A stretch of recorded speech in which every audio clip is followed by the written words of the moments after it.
Mina olen Marianna Liik, olen helilooja ja natuke juhendan ka noori muusikahuvilisi ja noori heliloojaid.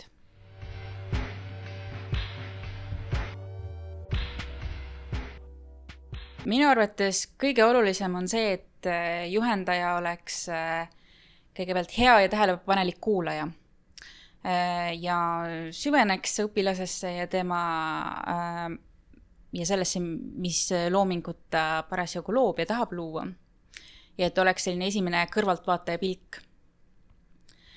Minu jaoks on väga oluline analüüsida ja tähelepanu pöörata ka pala vormile ja anda selles osas väikeseid juhiseid.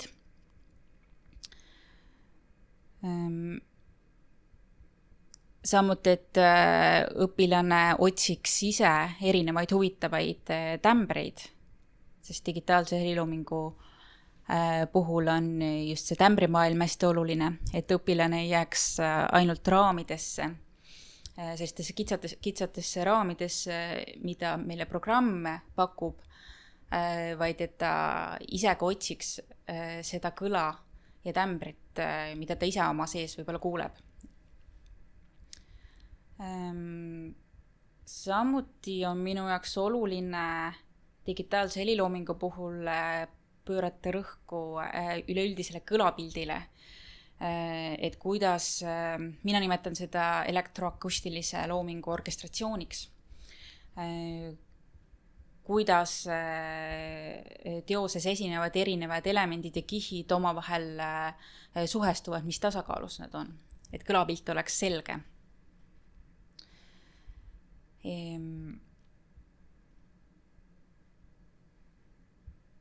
Ja siis muidugi tuleks õpilasele lasta erinevat muusikat ja võib-olla just ka sellist, mida ta ise ei oska otsida ja kuulata, et laiendada tema mõttemaailma.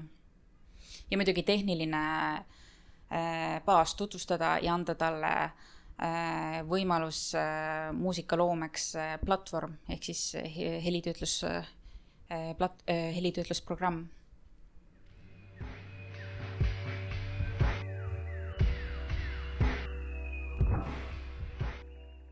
Kõigepealt peab juhendaja ise olema antud teemaga kursis ja ka sellest huvitatud.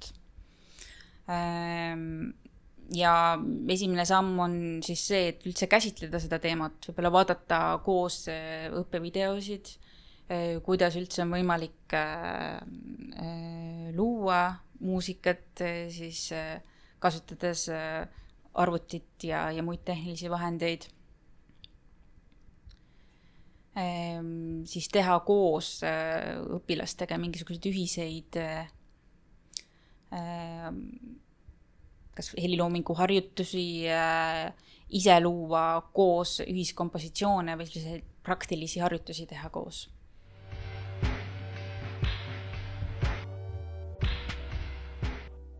Oluline on see tehniline baas, et oleks olemas arvuti, helikaart, heli- ja miditöötlusprogramm.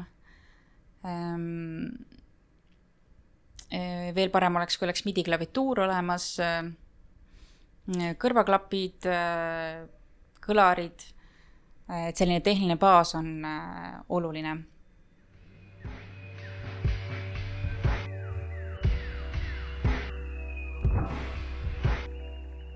Minu kogemuse põhjal on toimunud õpilase ja juhendaja vahel selline rikastav kuulamiskogemuse vahetus. Et õpiline tutvustab minule võib-olla sellist muusikat, mille peale ma ise ei satuks. Ja me arutamegi, mida me seal kuuleme ja oma erineva pilgu läbi siis. Ja mina avardan tema mõttemaailma hoopis teist laadi muusikaga, mis võib-olla vajabki rohkem süvenemist.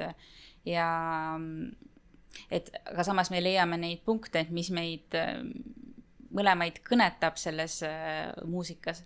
Et ma arvangi, et see on selline rikastav kogemus. Kuigi need esteetikad, žanrid, stiilid võivad olla väga erinevad.